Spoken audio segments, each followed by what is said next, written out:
¿Tiene? Lucas, capítulo 1, mis hermanos, versículo 26 al 38. Vamos a continuar con el estudio que tenemos, las predicaciones, los sermones que tenemos de Evangelio según San Lucas. Amén. Versículo 26. Y al sexto mes, el ángel Gabriel fue enviado de Dios a una ciudad de Galilea llamada Nazaret, a una virgen desposada con un varón que se llamaba José, de la casa de David, y el nombre de la virgen era María. Y entrando el ángel a donde estaba, dijo: Salve, muy favorecida, el Señor es contigo, bendita tú entre las mujeres. Mas ella, cuando le vio, se turbó de sus palabras y pensaba: ¿qué salutación fue esta? Entonces el ángel le dijo: María, no temas, porque has hallado gracia cerca de Dios. Y he aquí, concebirás en tu seno y parirás un hijo, y llamarás su nombre Jesús. Este será grande y será llamado Hijo del Altísimo, y le dará el Señor Dios el trono de David, su padre, y reinará en la casa de Jacob por siempre, y de su reino no habrá fin. Entonces María dijo al ángel: ¿cómo será esto? Porque no conozco varón. Y respondiendo el ángel le dijo: el Espíritu Santo vendrá sobre ti, y la virtud del Altísimo te hará sombra, por lo cual también lo santo que nacerá será llamado Hijo de Dios. Y he aquí, Elisabet, tu parienta, también ella ha concebido hijo en su vejez, y este es el sexto mes a ella, que es llamada la estéril, porque ninguna cosa es imposible para Dios. Entonces María dijo: he aquí, la sierva del Señor, hágase a mí conforme a tu palabra. Y el ángel partió de ella. Oremos, mis hermanos. Padre y Dios Todopoderoso, Señor, te damos la gloria, Señor, te damos la honra. Señor, los versículos que tenemos adelante, Señor, en esta mañana, Señor, a pesar de que los hemos oído bastantes veces, Señor, Padre, la verdad que se encuentra aquí, Señor, es incomprensible, Señor, para la mente humana. Padre, te ruego que quites todo lo que estorbe en nuestras mentes, todo lo que estorbe en nuestro corazón, Señor, todas las distracciones que podamos tener, Señor, y que tú, Espíritu Santo, nos hables como me hablaste a mí, que nos hables, Señor, y nos llenes de la sabiduría y entendimiento, Señor, para poder gozarnos de la verdad que hay detrás de estos textos, Señor. La verdad que está escrita de que el Hijo de Dios vino a esta tierra. Señor, te pedimos, Espíritu Santo, que obres en los corazones y que la semilla caiga en tierra y que dé fruto, Señor. En el nombre de Jesús, Señor. Amén. Tome su lugar, mis hermanos. Yo recuerdo creo que fue hace 2 escuelitas, el año pasado, hubo una canción que a mí me llamó mucha atención por el título y por la letra. Se llamaba el de Canciones de Navidad en el Verano. Ese canto se me quedó mucho a mí. Ese canto, mis hermanos, sí es de los niños y de la escuelita y todo lo que quiera, pero nos recuerda, mis hermanos, una gran verdad. Una gran verdad que muchas veces se nos olvida como cristianos, lamentablemente. Y es de que cada domingo, mis hermanos, cada culto, cada día que nos reunimos como la iglesia del Señor a adorarlo a Él, estamos recordando su nacimiento, su vida, su muerte, su resurrección y su pronto regreso. Siempre, aunque suene gracioso, para nosotros es Navidad. Siempre estamos gozosos de que Dios quiso venir y poner sus pies sobre esta tierra. Mis hermanos, hoy estaremos escudriñando y aplicando en nuestras vidas esos textos que parecen como una historia nomás. No, esos textos tienen aplicación para nuestra vida. Para el inconverso, para nosotros que somos ya cristianos. Pero vamos a estar recordando el anuncio más importante jamás dado a la humanidad. El anuncio más importante jamás dado a la humanidad, que fue el nacimiento de nuestro Señor Jesús. Algo que el mundo celebra mundialmente, que lo celebra mal, pero que todos lo reconocen al menos de una manera mundial. Decía un predicador: la Navidad honra a una persona divina y recuerda un acontecimiento divino. No celebra un logro humano, sino un logro divino. Mis hermanos, yo le voy a pedir el día de hoy, esa fue mi oración desde hoy en la mañana que me levanté, que no caigamos ahorita en Llámese la historia. Hermano, no sé cuántas veces le he escuchado. Y que desde ahorita se desconecte y ya esté pensando en los frijoles y en la olla que dejó prendida. No, mi hermano. Se lo voy a decir así. Yo, en lo poco que estudio, aprendí cosas nuevas otra vez. Y créame que yo me alimento de muchas partes. O trato de aprender de muchos lados y estudiar de muchos lados. Mis hermanos, las verdades que hay en estos versículos, podemos pasar el resto de nuestra vida escudriñando esos versículos. Y no los vamos a poder comprender en su plenitud. Yo le pido a mi hermano que el día de hoy se goce, que vamos a recordar que si no fuera por su nacimiento no estaríamos aquí. Versículo 26, mis hermanos, abra su Biblia, téngala ahí abierta, ahí está la pantalla, pero de todos modos tenga su Biblia abierta. Dice, y al sexto mes, el ángel Gabriel, otra vez, fue enviado de Dios a una ciudad de Galilea llamada Nazaret. ¿Al sexto mes de qué, mis hermanos? Al sexto mes del embarazo, del que ya vimos en los mensajes pasados, del embarazo de Elizabeth. Ese embarazo milagrosamente proveído por Dios, cuando Elizabeth ya estaba en su vejez y Zacarías también estaba en su vejez, Dios les permitió a ellos concebir un hijo, aún a pesar de su avanzada edad. Y en ese momento, Lucas, eso es lo que le decía, eso es lo que me encanta el Evangelio de Lucas, que te da lugar, fecha, cuándo, dónde, cómo, quién. Me encanta. Al sexto mes. ¿En dónde? En Galilea. Más específicamente, en la ciudad de Nazaret. Al sexto mes del embarazo de Elizabeth, Dios vuelve a enviar al ángel Gabriel. El mismo ángel que ya vimos en los versículos pasados, bueno, es el mismo ángel otra vez, quien traía consigo, mis hermanos, un mensaje mucho más importante que el anterior de Juan el Bautista. Fue enviado a la ciudad de Galilea llamada Nazaret. Nazaret, mis hermanos, o ciudad entre comillas, no es una ciudad como lo que nosotros categorizamos que una ciudad, era más bien una aldea de algunos cientos de personas. Mis hermanos, Nazaret era tan insignificante que historiadores como Josefo y otros a través de la historia ni siquiera aparece muchas veces en el registro de los mapas. Pero sí existió. Y sí hay registros de todos modos, de algunos otros. Pero lo más importante, tan insignificante era Nazaret que no aparecía. No era tomada en cuenta. Bueno, Dios quiso traer ese gran anuncio en una ciudad, en una aldea pequeñísima e insignificante. Un puntito en el globo terráqueo. Ahí Dios quiso manifestarse por medio de su ángel Gabriel.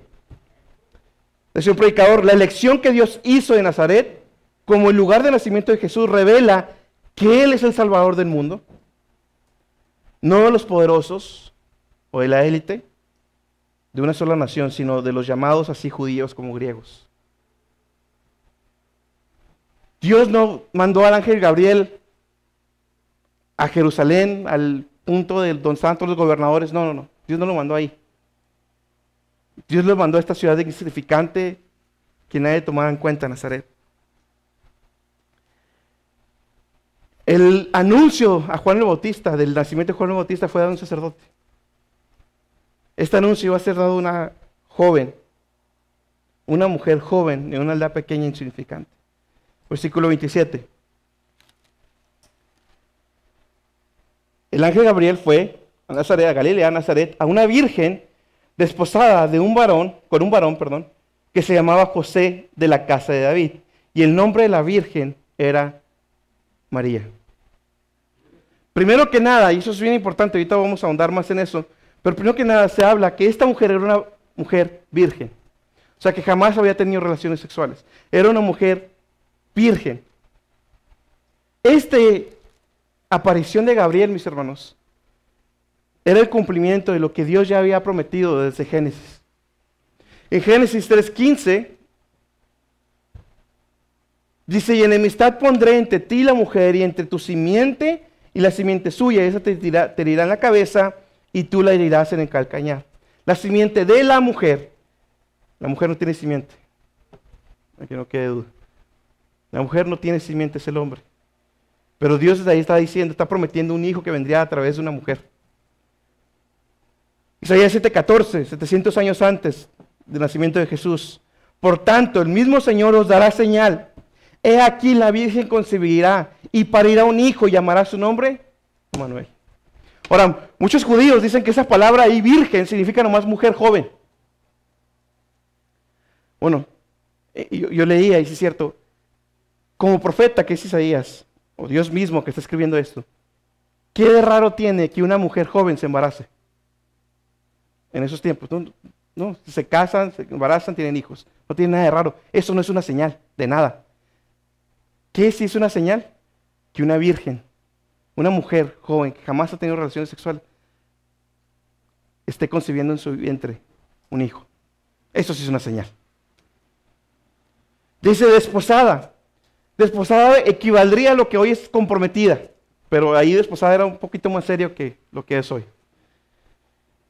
Una pareja comprometida con un varón, María estaba comprometida con un varón que se llamaba José de la casa de David.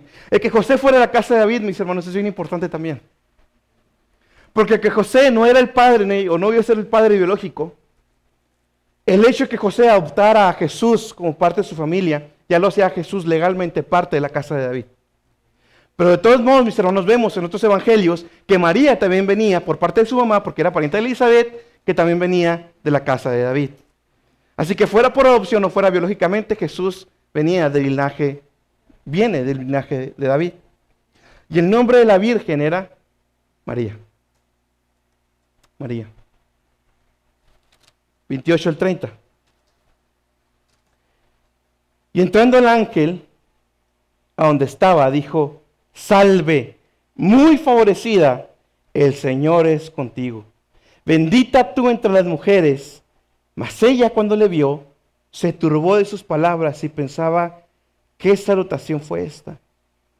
Entonces el ángel le dijo: María, no temas, porque has hallado gracia cerca de Dios.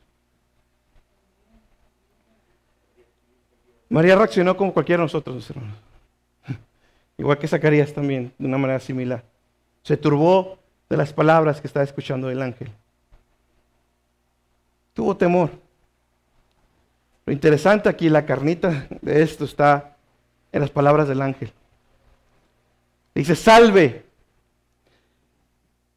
Yo creo que estos versículos a los que venimos del catolicismo, ¿sí?, son bien conocidos y están en el rezo del Ave María.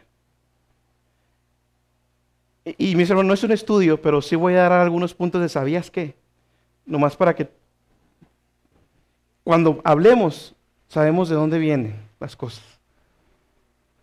Ese salve no es ningún saludo reverencial a una reina o a un rey. Es hola. Eso es todo. Es un saludo normal, ¿sí? Probablemente Gabriel lo hizo por cómo se asustó de aquel sacerdote Zacarías. Gabriel probablemente trató de ser un poquito que no se asustara tanto. Salve es simplemente hola, es simplemente un saludo. Muy favorecida, grandemente favorecida. Otra traducción: bienaventurada eres, María. Bienaventurada eres. Mis hermanos, ella era una mujer tan pecadora como nosotros. Ella era una mujer tan necesitada de Dios como nosotros.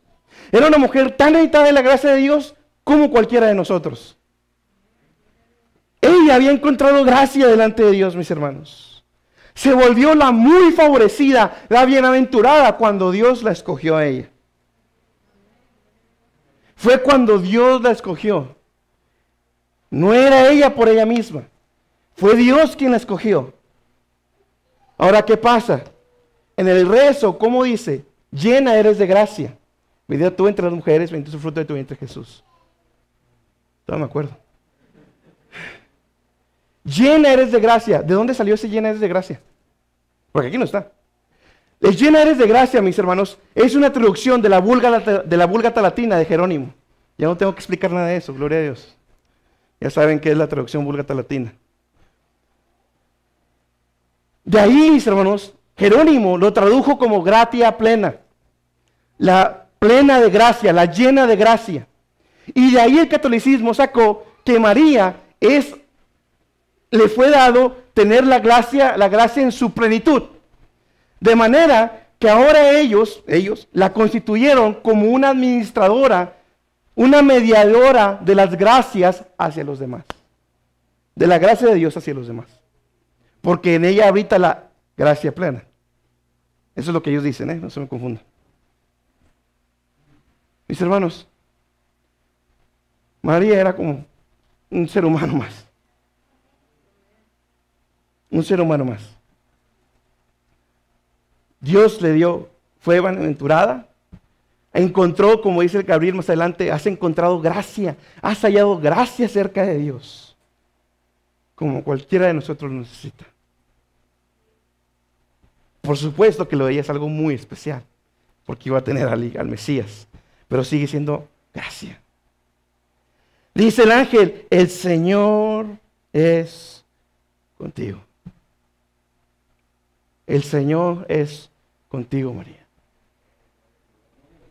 No solo que Dios te ha escogido, sino que ahora Dios es de tu lado, contigo. Mis hermanos, ¿qué sería María sin Dios? ¿Qué seríamos nosotros sin Dios? Nada, ¿qué sería Israel sin Dios? Nada, un pueblo más, una civilización más a través de la historia de la humanidad. Pero no, Israel es el pueblo escogido por Dios. María fue una hija más escogida por Dios con una misión muy especial, específica. Pero ahora el Señor es contigo, le dice el ángel, bendita tú entre las mujeres, pues ella había sido escogida como aquella joven que traía al Mesías.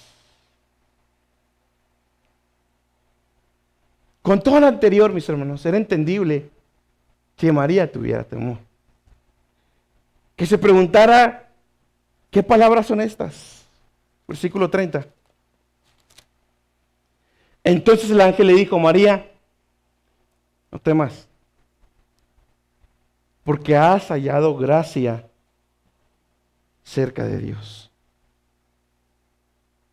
No hay lugar para el temor, mis hermanos, para aquel que ha hallado gracia cerca de Dios.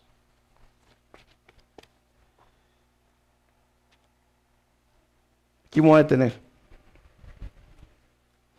Mis hermanos, Dios escogió una aldea pequeña e insignificante. Y a una joven que también era necesitada del favor de Dios. En Cristo, mis hermanos, no hay lugar para el orgullo. Si tú dices estar buscando a Dios, porque nadie busca a Dios, ya lo he explicado antes, nadie busca a Dios, todos buscan tratar de satisfacer ese problema que traen, ese vacío que traen, están buscando satisfacer eso, pero en el camino a veces Dios en su gracia te hace que te encuentres con Él. Pero nadie busca a Dios en sí mismo, nadie. Todos tratamos de encontrar algo que me haga sentir seguro de aquello que no puedo controlar. Yo no puedo controlar el cáncer, yo no puedo controlar las tempestades afuera, de manera que el ser humano siempre está buscando algo que lo haga sentir seguro de aquello que no puede controlar. Por eso muchos vienen a catolicismo, a otro tipo de religiones, también muchos siguen a Cristo, para tratar de buscar ese refugio. No estás buscando realmente a Dios, estás buscando tu refugio y tu propio confort. Pero Dios en su misericordia quiere a Dios que tengas un encuentro con Él. Pero para eso, en tu corazón, no va a haber lugar para el orgullo. Jesús no nació ni siquiera en un palacio. No quiere decir que Jesús no salvara a gobernantes y reyes. No. Hubo personas de dinero, gobernantes, que también cayeron a los pies de Cristo. Pero ¿qué pasa, mis hermanos? Que a veces somos un Nazaret insignificante. Todo ser humano es un ser insignificante en comparación al universo, vamos a hablar secularmente. No eres más que polvo. Y está científicamente probado, polvo de estrellas somos. No eres más que polvo. Y a veces hay orgullo de decir, no me arrodillo, no busco, no clamo, no quiero. Te estás muriendo y todavía no quiero. Somos un Nazaret tan insignificante. Ya nací en nuestro corazón. En el corazón de ser humano hay mucho orgullo, como si fueras alguien delante de Dios. No, aquí la comparación no es conmigo. Aquí la comparación no es con el seguida, con el de atrás. Aquí la comparación es ponte delante de Él. Ponte delante de Dios. Y verás lo insignificante que eres. Tu dinero, lo que quieras, mi conocimiento, su conocimiento, mis posesiones, sus posesiones, se van a hacer polvo con el paso del tiempo. Eres pequeño, eres insignificante y necesitas de la gracia de Dios y todavía eres rebelde. O sea, como si no fuera poco, todavía eres rebelde. O sea, tienes orgullo en tu corazón, te sientes a alguien delante de Dios, sientes que no lo necesitas y todavía eres rebelde. Así somos, así éramos, mis hermanos, antes de que Cristo nos alcanzara. Una aldea insignificante que se creía una metrópolis. Como cristianos, mis hermanos, no se nos olvide de dónde nos sacó Dios. ¿Quiénes éramos antes de Dios? Dice Pablo, de lo menospreciado, lo desechado escogió Dios, de lo que no es para hacer lo que es. De ahí nos escogió Dios, mis hermanos. De ahí nos escogió Dios. María no es la única muy favorecida. María no es la única bienaventurada, mis hermanos. Bienaventurados somos todos nosotros que Dios también nos ha escogido. Que Dios también ha querido decir, Germán, bienaventurado eres. En ese momento, mis hermanos, donde Cristo nos salva, en ese momento donde caemos a sus pies, mis hermanos, Dios nos dice, bienaventurado eres. Juan, 1 de Juan 3:1, y nos lo decían esta semana, mirad, mirad, mirad, deténganse, contemplen, mediten, examinen, escudriñen el amor que Dios nos ha dado. El amor que nos ha dado el Padre, que seamos llamados hijos de Él. Hijos de Él. De ser enemigos a sentarnos a su mesa. Bienaventurado eres, bienaventurados somos, mis hermanos. Salmo 8, 3 y 4. Cuando veo tus cielos, obra de tus dedos, la luna y las estrellas que tú formaste, Señor. Cuando veo la inmensidad del universo, Señor, digo, ¿qué es el hombre? ¿Qué soy yo? Para que tengas de mi memoria. ¿Qué soy yo para que me visites? ¿Quién era María para que Dios se acordara de visitar ahí a ella? Por lo que se entiende en el contexto, María estaba ahí sola en su casa y ahí llegó el ángel. Mis hermanos, ¿quiénes somos nosotros? ¿Dónde estaba usted cuando Dios llegó y muy favorecido? Bienaventurado eres. ¿Dónde estaba, mi hermano? ¿Dónde estábamos? Las drogas, el borracho, el católico, el soberbio, orgulloso. Hasta ahí fue Dios. Hasta ahí fue Dios para con nosotros. Mis hermanos, ¿quiénes somos para que Dios voltee a vernos?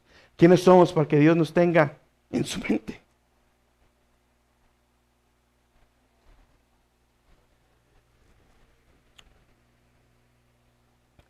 ¿Quiénes somos para que nos supla? Está el testimonio de mi hermana. ¿Quiénes somos para que nos supla? ¿Quiénes somos para que Dios provea tiempo? ¿Quiénes somos para darnos el confort cuando lo necesitamos? ¿Quiénes somos? Cuando lo vemos a Él, nos hacemos pequeñitos, pequeñitos, pequeñitos, pequeñitos. Mis hermanos, la teología, eso es lo hermoso de la teología. Entre más conozco, más humillado estoy. Porque ¿quién soy yo, Señor, para que me reveles tu verdad? Yo le decía a mis jóvenes ayer en el trabajo, ahora estudio mucho más que antes. Ahora conozco más de Dios que antes, cuando era católico. Católico entre comillas, porque realmente no era católico. Y ahora, Señor me ha revelado. Yo se lo decía a los evangelios cuando di la introducción a la serie, mis hermanos. Yo lloraba, mis hermanos, cuando leía los evangelios. Porque podía entender. Porque podía sentir que Dios me estaba hablando a mí. A mí. A mí. No que era un libro escrito en literatura. No. Sino que era la palabra viva de Dios hablándome a mí.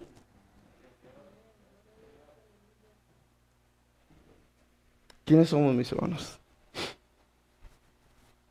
El Señor dijo, es contigo, María. Mis hermanos, el Señor es con nosotros.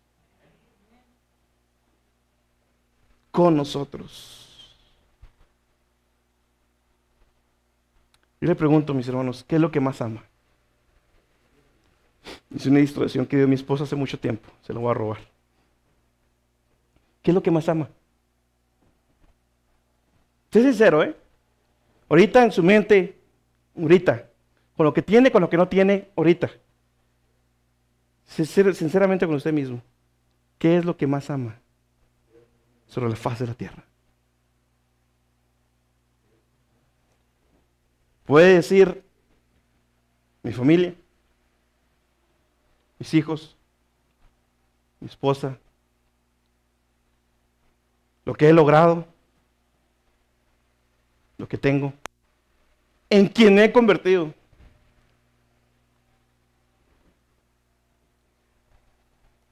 Si su respuesta fue esa, no escudriñe porque no es algo.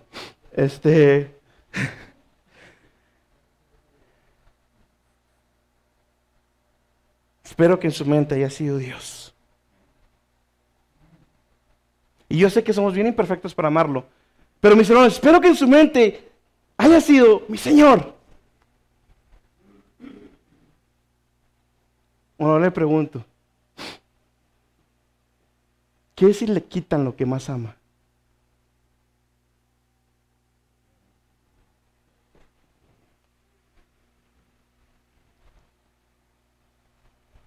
Me podrán quitar, dice Job, podrán quitar esposa, hijos, familia, dinero, posesiones, mi propia salud, pero Jehová Dios quitó. Sea el nombre de Jehová bendito. ¿Quiénes somos sin Dios, mis hermanos?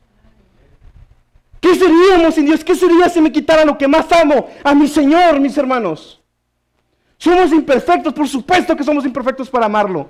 Pero espero que en su corazón, mis hermanos, al menos esté ese esfuerzo por amarlo más y más, mis hermanos, todos los días. Para usted que respondió, posesiones o cualquier otra cosa que no es Dios, ¿qué vas a hacer cuando te lo quiten? ¿Qué vas a hacer cuando te lo quiten? Que no sabemos, no sabemos. Y le digo a mi esposa, yo me voy a morir primero, estoy seguro que me voy a morir primero.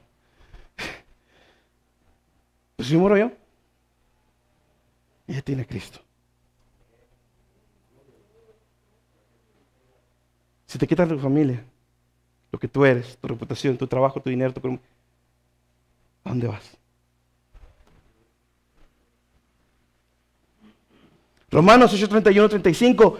¿Qué pues diremos a esto? Si Dios por nosotros, ¿quién contra nosotros? El que aún a su propio Hijo no perdonó, antes lo entregó por todos nosotros, ¿cómo no nos dará también con Él todas las cosas? ¿Quién acusará a los escogidos de Dios? Dios es el que justifica. ¿Quién es el que condenará? Cristo es el que murió, más aún el que también resucitó, quien además está a la diestra de Dios, el que también intercede por nosotros. ¿Quién nos apartará del amor a Cristo? ¿Tribulación, angustia, persecución, hambre, desnudez, peligro, cuchillo? Ciertamente nada me podrá apartar del amor en Cristo. Termina Pablo. Nada, nada, nada, porque el Señor es conmigo. El Señor es con nosotros, mis hermanos. La gracia, termina el ángel, le dice, has hallado gracia cerca de Dios. Mis hermanos, la gracia nos ha hallado. Eso es lo que significa. La gracia nos ha hallado a nosotros. No nosotros hemos encontrado a Dios, no. Dios nos ha encontrado a nosotros. Siempre es el buen pastor que va por la oveja perdida. Siempre es Dios quien se manifiesta al hombre. Siempre es Dios el que viene y te dice, arrepentidos. Siempre es Jesús el que tiene la mano extendida hacia el hombre. ¿Y sabe qué tiene que hacer todavía? Agarrarte tu mano y llevarte contigo. Siempre es Dios quien da el primer paso. Siempre. Siempre.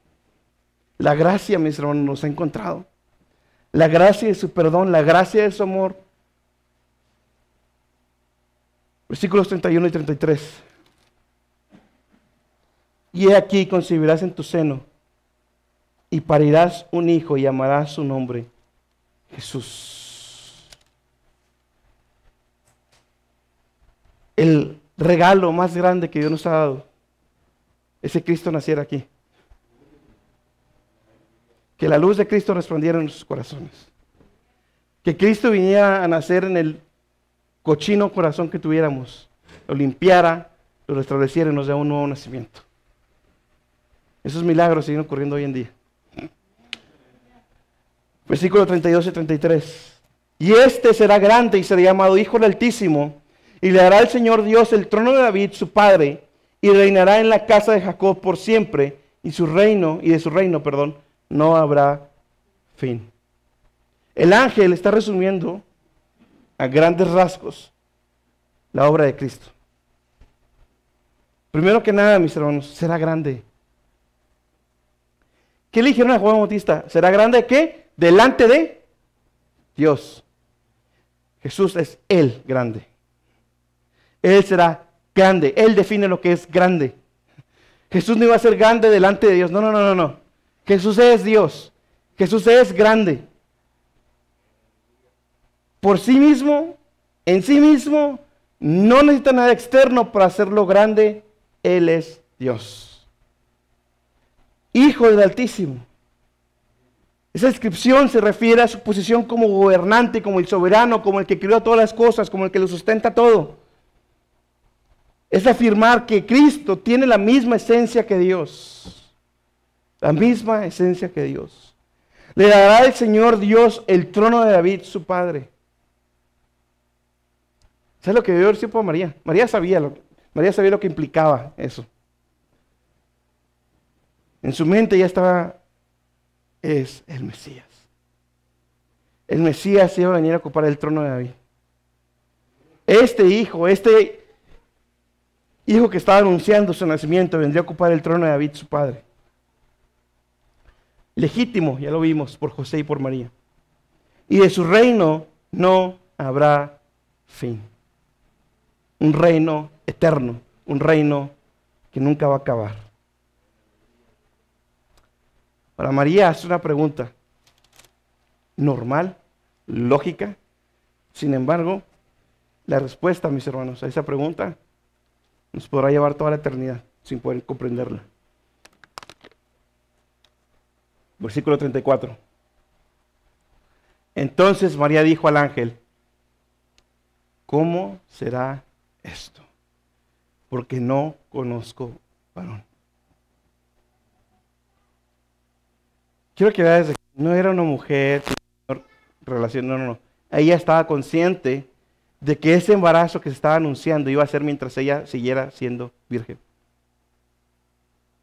Y ella dice, ¿cómo será esto? No está reaccionando igual que Zacarías, Ahorita vamos a ver eso. No está reaccionando igual que Zacarías. Zacarías dijo, no, te equivocaste. ¿Qué no me ves? ¿Estoy bien viejo? No, María está preguntando, ok, te creo, pero no entiendo cómo lo vas a hacer.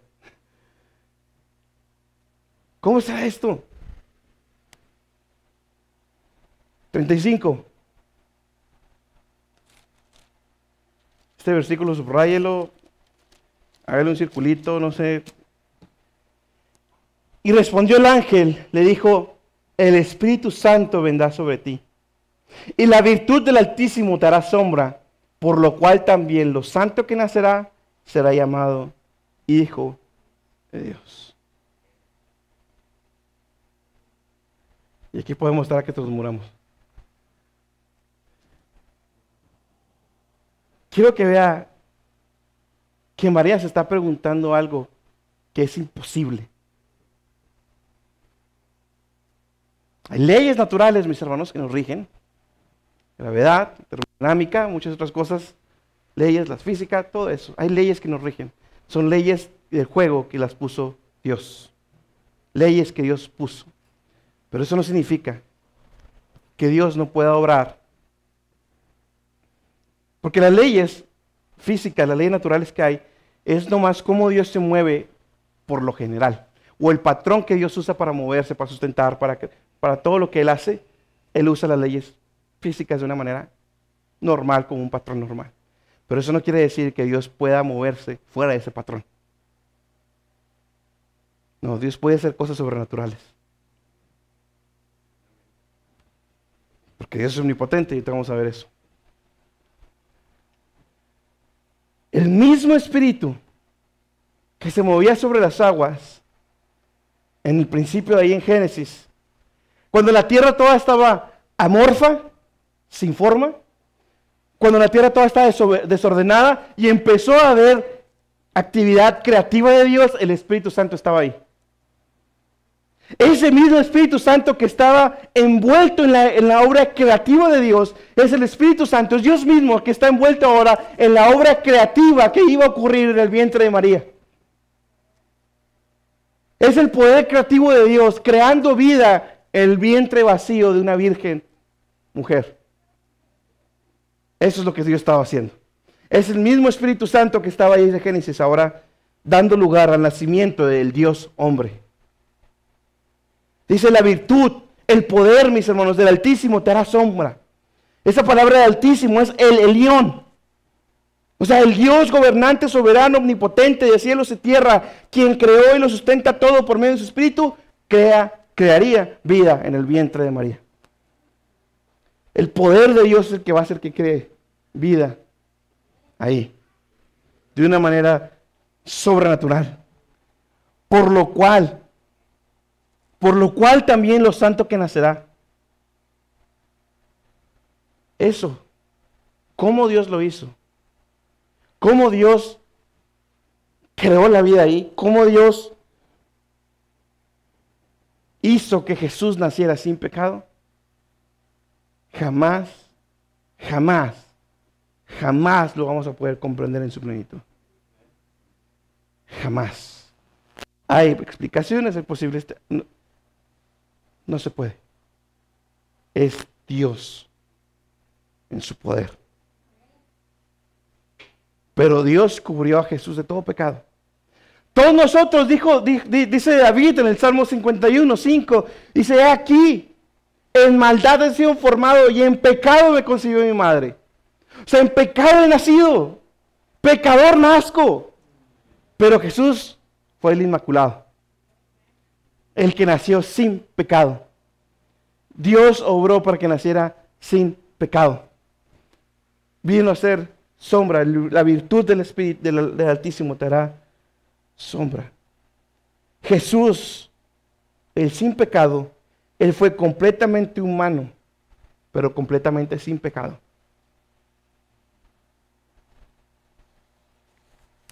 Él será llamado Hijo de Dios. Hijo de Dios.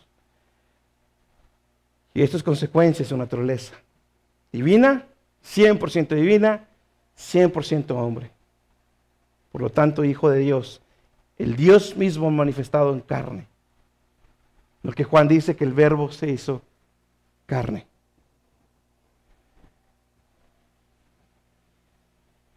Yo le pregunto ahora, ¿lo cree? Mis hermanos, esto es algo sobrenatural.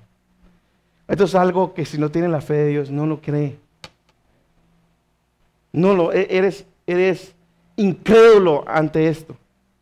Pero yo les quiero decir algo, mis hermanos. El nacimiento virginal de Jesús es fundamental para el cristianismo. El que Dios obrara de esa manera, es fundamental para el cristianismo.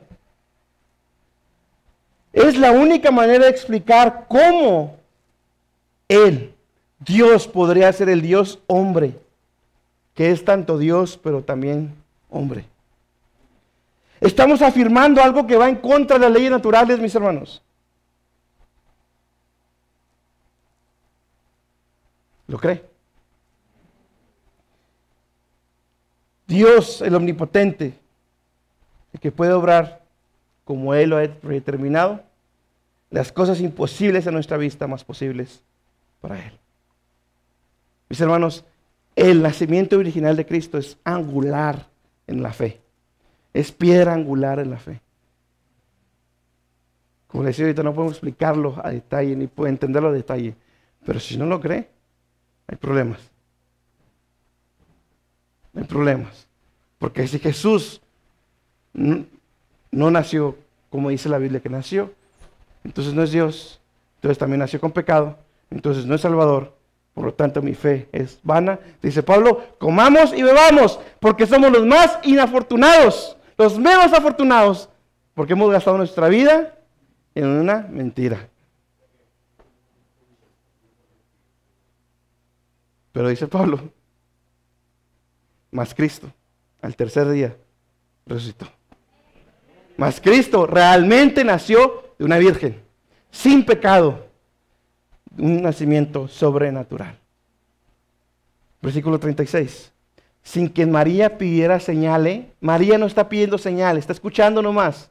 Y he aquí, Elizabeth, tu parienta, también ella concibió un hijo en su vejez, y este es el 6º mes a ella, que es llamada la estéril.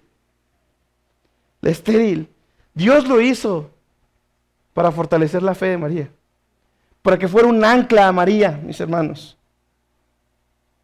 Versículo 37.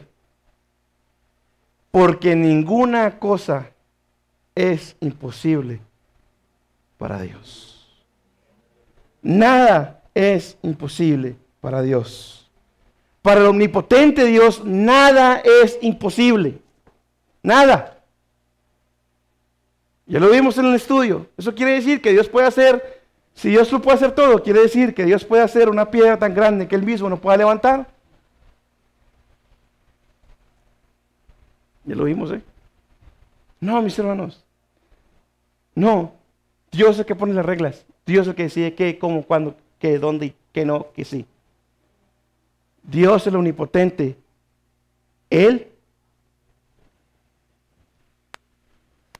Para Él, el que Él sea omnipotente, perdón, no quiere decir que lo pueda hacer absolutamente todo. Dios no puede morir. Dios no puede mentir. Dios no puede dejar de ser Dios y serlo al mismo tiempo.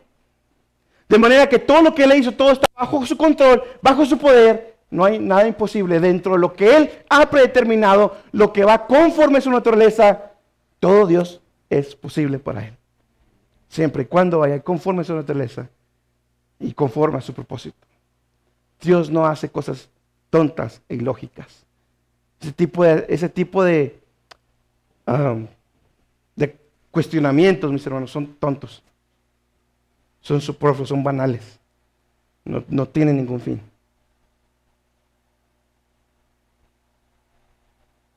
Quiero que vea algo. La que llamaban estéril.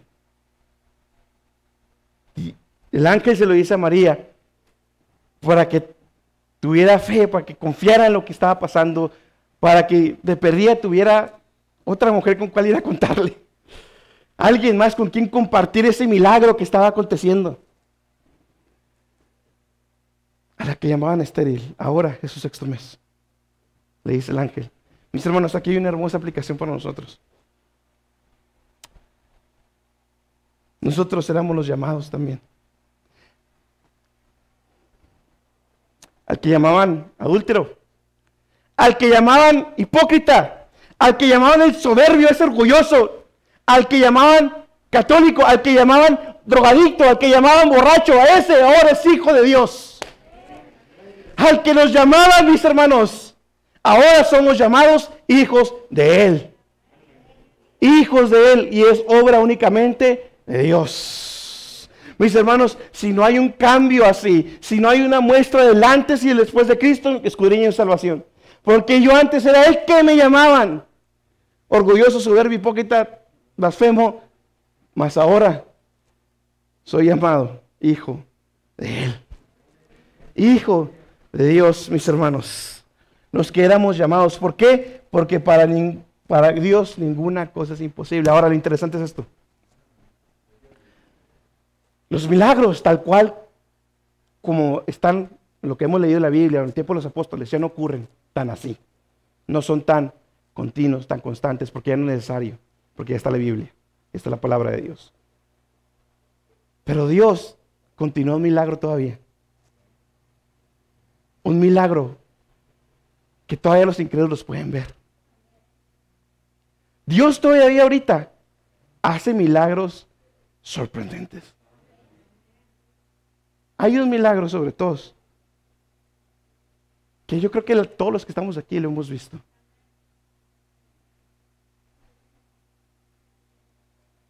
Una persona cambiada por el poder de Dios. Eso no lo puedes negar. Brinca, salta, haz lo que quieras, pero no vas a poder negar cómo Dios cambió a esa persona. No vas a poder negar cómo era un alcohólico, cómo era un drogadicto, cómo era, y ahora está cantando gloria a Dios, aleluya, y está predicando a veces. No vas a poder negar ese milagro maravilloso de Dios que sigue haciendo todavía. No vas a poder negarlo. No vas a poder. Dios sigue obrando de la misma manera. ¿Y sabes por qué? Todo ello Dios te lo dice ahora. Mira mis hijos que han cambiado. Mira, los que eran antes eran así. Ahora son hijos míos. ¿Crees? ¿Crees que Dios puede cambiar? ¿Crees que Dios puede obrar todavía? ¿Crees que Dios te puede perdonar todavía? ¿Crees que puedes venir a Él todavía? A la que llamaban estéril, ahora está embarazada. Venid luego, dice Jehová. Yo creo que cuando todos estamos cerca ahí, en el umbral de que Dios está obrando con nosotros, todos nos preguntamos lo mismo. Señor, ¿cómo me puedes perdonar?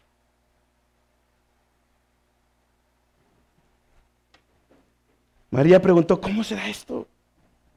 Veo a estos cambiados, a estos cristianitos, aleluyas.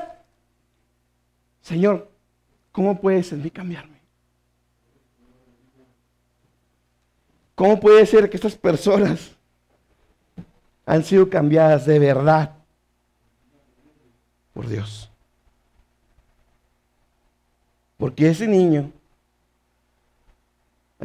que está anunciándose, es el Dios encarnado. El perfectamente justo.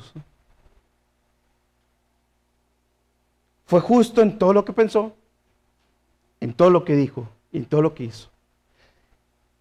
Y este niño que iba a nacer viviría de una manera perfecta, sin pecado. No nomás su nacimiento, sino que vivió sin pecado.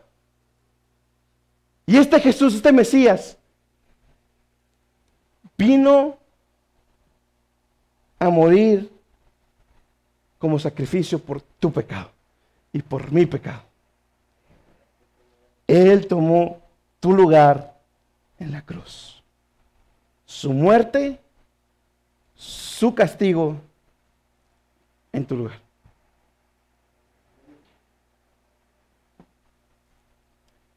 Mis hermanos,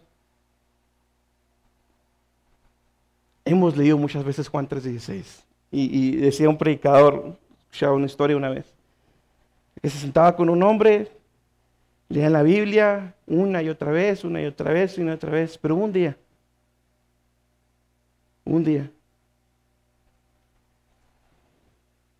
donde pasaron por Juan 3:16, cuando ya lo habían leído muchas veces, y este hombre que estaba leyendo su Biblia, porque de tal manera Dios me amó a mí. Cuando resplandece la Biblia, cuando puedes creer realmente que Jesús murió por ti, ahora sí todo cambia. Ahora sí lo mismo que te han dicho muchas veces, lo mismo que ya te sabes de memoria, no sé cuántas, hasta mejor que yo posiblemente, ahora resplandece sobre tu corazón. ¿Cómo? ¿Crees que Jesús murió por ti en la cruz? ¿Crees que lo necesitas? Venid luego, dice Jehová. Venid luego y estemos a cuenta si vuestros pecados fueren como la grana, fueren como lo peor, como la nieve serán emblanquecidos. Si fueren rojos como el carmesí, vendrán a ser como la blanca lana. Venid luego, estamos a cuentas. Te voy a decir algo, si no estás a cuentas ahorita, vas a estar a cuentas con Él allá. Pero que vas a venir a cuentas, vas a venir a cuentas. Eso no hay escapatoria. Vas a dar cuentas delante de Dios. No termina ahí, versículo 38. Y estos versículos, también podría estar mucho tiempo, este versículo. Entonces María dijo, fíjese cómo responde María. He aquí la sierva del Señor, hágase a mí conforme a tu palabra. Y el ángel partió de ella. La sierva. ¿No recuerda a Ana? En el Antiguo Testamento. ¿Sabe de quién hablo? Espero que sí. Tu sierva, tu esclava. Siempre esa palabra se traduce como esclavo. Siempre que la lea en el Nuevo Testamento, la palabra ahí es esclavo. Esclavo. He aquí tu esclava, la esclava del Señor. Mis hermanos, por culpa del catolicismo, no hablamos tanto de María como deberíamos. Porque tiende a traer confusión. Pero mis hermanos, María es un ejemplo. Válgame la redundancia. Es un ejemplo ejemplar de lo que es alguien sometido a la voluntad de Dios. Quiero que vea algo, O sea, María le dice, he aquí tu siervo, hágase en mí conforme tú quieras, Señor. ¿Sabe lo que conllevaría eso? O sea, número uno, no se quedó muda, No la dejaron muda por no creer en la promesa del ángel, como el sacerdote Zacarías, ¿sí? El hombre de Dios, bueno, él se quedó mudo por su incredulidad. María no. Desde ahí ya de entrada. Número dos, María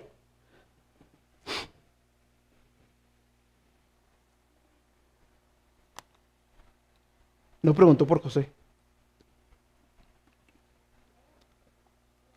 María no preguntó por José. María no preguntó, oye, espérame un poquito. Oye, ¿y José? Estaba comprometida, mis hermanos. Si se daban cuenta que estaba embarazada, ¿sabe cuál era la pena? Muerte por apedreamiento. Y María le dijo, soy tu esclava. No preguntó, no cuestionó, no se puso a dialogar con Dios o con el ángel. Oye, espérame un poquito, pues que no me conviene, mira, me estoy por casar. Mi vida, lo que muchos jóvenes abortan. Mi vida, oye, mi vida, mi individualidad. No, María dijo, no, esclava tuya soy, Señor, hágase tu voluntad. ¿Sabe qué más implicaría? Estigma de los demás. Infiel, adúltera, fornicaria. Y su vida en riesgo de muerte. Mis hermanos, nuestra vida no está en riesgo y a veces por muy poco somos mucho menos que esclavos. Mis hermanos, quiero que vea, esa respuesta siempre la da aquel que es verdaderamente convertido por Dios. Pablo que dijo, Señor, es aquí, ¿qué quieres que haga? Pablo, el apóstol Pablo respondió igual que María. Siempre es, aquí estamos, Señor, ¿qué quieres que haga? Mis hermanos, somos esclavos de Él. Esclavos y tercera vez, esclavos. No hay derechos, mis hermanos, ya no tenemos derechos. Que mi vida, no me importan. ¿Cuál es la voluntad de Dios? ¿Estás buscando la voluntad de Dios? ¿O estamos planeando conforme lo que yo quiero, lo que yo deseo, ¿cuál es la voluntad de Dios? La voluntad de Dios para mí, convertirme en el mejor ingeniero de Juárez y que me manden a Alemania. No, esa no es la voluntad de Dios para mí. ¿Cuál es la voluntad de Dios para su vida, mi hermano? ¿Para qué estás aquí? ¿Para qué estás viviendo? ¿Para qué vives? ¿Cuál es tu objetivo? ¿Cuál es tu meta? ¿Vivir? ¿Procrearte? ¿Y morir? ¿Esa es tu meta? Qué triste. Qué triste. Como un animal más. Como un animal más. No, mis hermanos. Tenemos una meta. Y esa meta hay que alcanzarla. Que es conocer y dar a conocer a nuestro Señor. Ser a la imagen de Él. Somos esclavos de Él, mis hermanos. De Él somos esclavos. Hágase en mí conforme tu palabra.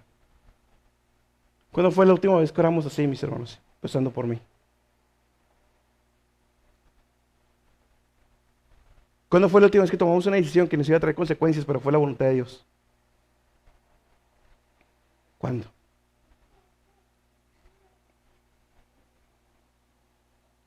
Ese es el mismo corazón que todos los que han hallado gracia delante de Dios. Debemos ser siervos para su gloria, sin importar el precio, esclavos de Cristo, sin importar a lo que tengamos que renunciar. María no se puso a preguntar.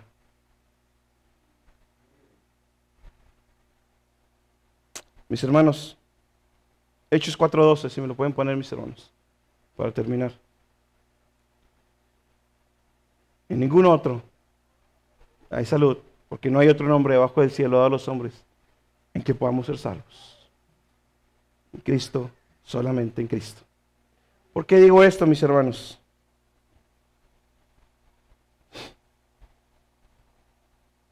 Este es el último, ¿sabías qué?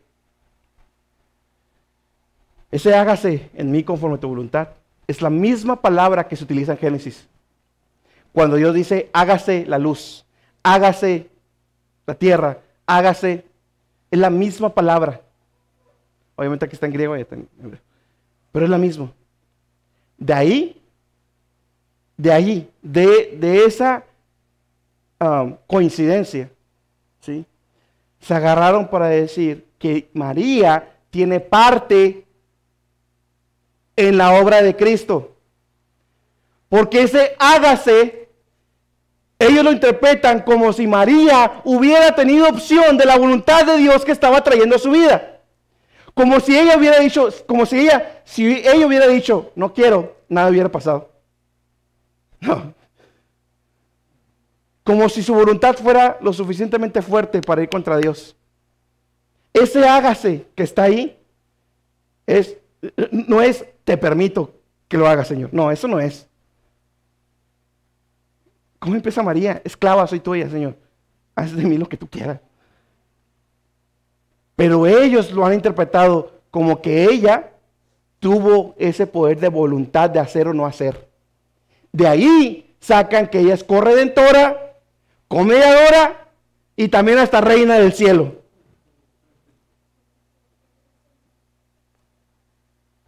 Esclava soy, ahí está. No, solo mediador, solo rey, solo salvador. Cristo. Cristo, Cristo y solo Cristo. No hay nada más, mis hermanos. Quiero que vea, sin importar que ella se sintiera indicada o no para lo que iba a hacer, porque iba a tener al Mesías, iba a criar al Mesías. ¿Qué peso es eso, Ahorita mi hija ya está entrando a la donde vamos a empezar ahora sí ya a enseñarle más formal.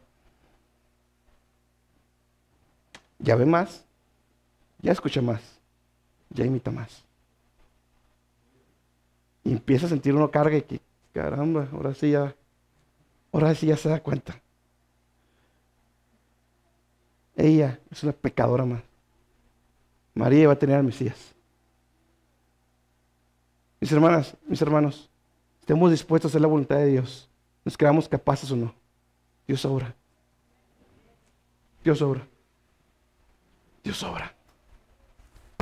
Mis hermanos, Que Dios nos haya llenado de su gozo de recordar que los que éramos llamados antes, pónganle lo que quieran, ahora somos llamados hijos de Dios. Y para los que están lejos de Cristo, aquí está Jesús. Ven a Él. Oremos, mis hermanos.